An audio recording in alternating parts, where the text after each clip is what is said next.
The U.S. Department of Defense has just made a major decision. It is pausing the Navy, its next-generation fighter jet, the F-47, and shifting $500 million to accelerate the Air Force's F-47 stealth program instead. This move is raising serious questions. Why prioritize one future aircraft over another? What's so special about the F-47? And what does this mean for the Navy's long-term plans? In this video, we're breaking down what led to this shift, what each program represents, and how this single decision could reshape the balance of U.S. air power for decades to come. Industrial limits and strategic reasoning. Here's the core challenge. Pushing two super-advanced programs at once may overload the industrial base. The Pentagon made it clear, pursuing both the F-47 and F-47 simultaneously could lead to delivery delays and technical setbacks. With complex supply chains and specialized engineering resources, the defense infrastructure can only stretch so far. That prompted the call: pause the Navy F-47 development and focus on the Air Force F-47 first. The F-47 is not just theoretical, it's already in development. Boeing won a $20 billion contract in March 2025 under the Next Generation Air Dominance (NGAD) effort. Initial test flights began as early as 2020.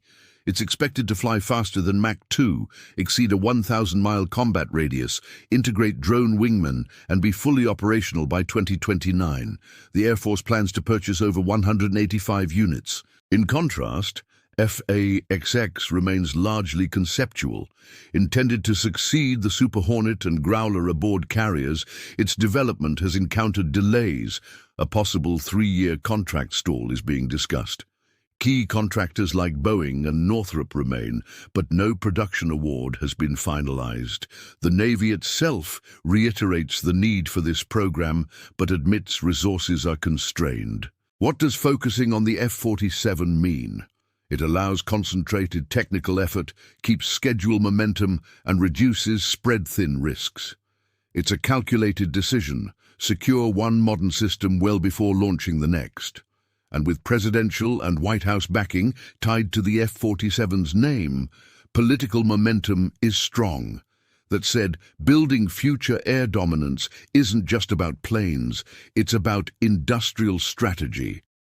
Prioritizing the F-47 could ensure a stronger, more predictable program completion. Yet delaying F-47 raises questions.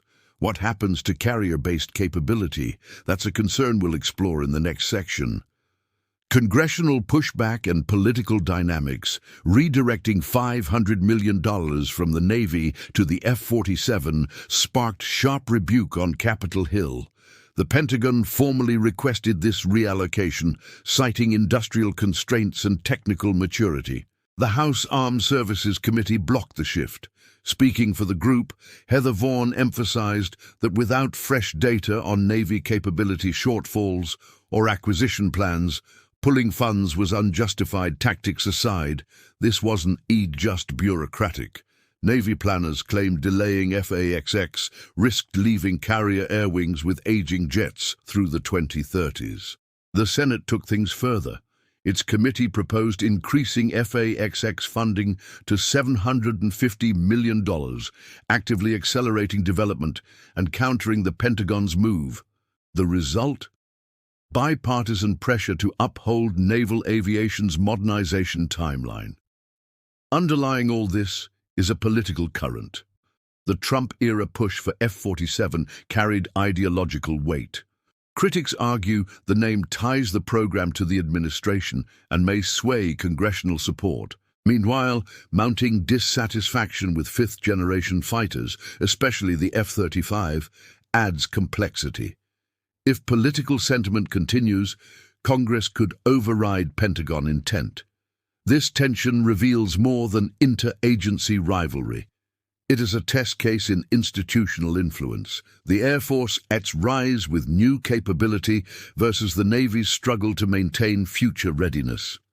With defense budgets under scrutiny and national priorities shifting, every dollar is political.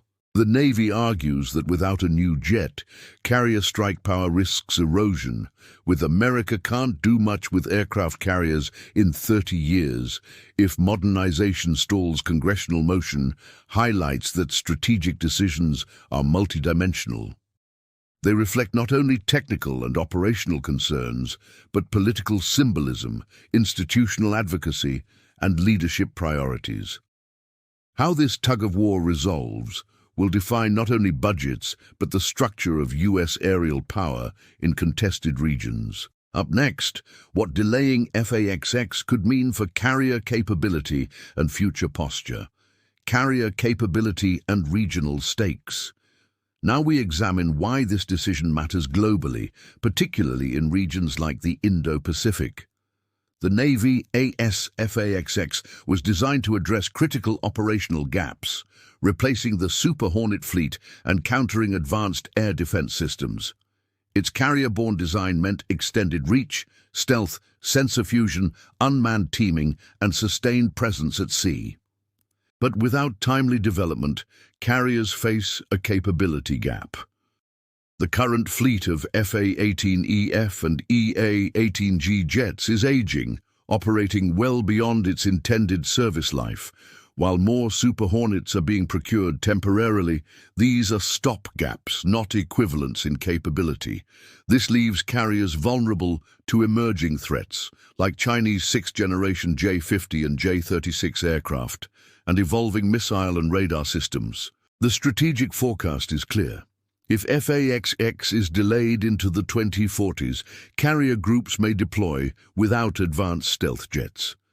That significantly restricts mission scope, response range, and survivability. U.S. officials have warned that a lack of a future platform undermines deterrence in contested zones, where long-range threats demand sophisticated platforms. Meanwhile, the F-47 dominates emerging air dominance. Once fielded around 2029 with lengthened range, Mach 2+ speed, and drone-linked systems, markets envision it enabling high-end missions across land and maritime theaters, but it doesn't serve carrier decks. It requires land bases. So the US could see a strategic imbalance. Air dominance on land, but degraded carrier reach at sea. In a contested surge scenario, think Indo-Pacific or Middle East, that could limit flexibility and worsen risk exposure. Of course, there is rationale behind stepping back to go further. Finishing F-47 well might mean a more reliable F-47 later. It could foster quality, avoid cascading cost overruns, and leverage improved technology. Still, uncertainty remains. What if prioritizing F-47 ultimately slows both? What if industrial momentum fades? The big lesson: future capability isn't just technological. It's about scheduling and sequencing. If done wisely, focusing on one major system could pay dividends. But mishandled, it might create critical capability gaps during a strategic shift. So the choice now shapes decades of readiness. Will U.S. carrier groups stay equipped for high-end scenarios? Or will they rely on legacy platforms vulnerable to advanced defenses? These decisions could reshape power balances and operational reach moving forward. Balancing progress and readiness. This funding decision is more than just a shift in dollars. It is a signal of how the U.S. is prioritizing the future of its air and sea capabilities. By choosing to fast-track the F-47, the Pentagon aims to secure air dominance through a proven path, but at the potential cost of carrier aviation's evolution. Whether this strategy pays off depends on timing, execution, and the ability to circle back to F-47 before critical gaps emerge. The big question remains: can innovation and readiness move forward without leaving one domain behind? That's the balance the U.S. must now strike.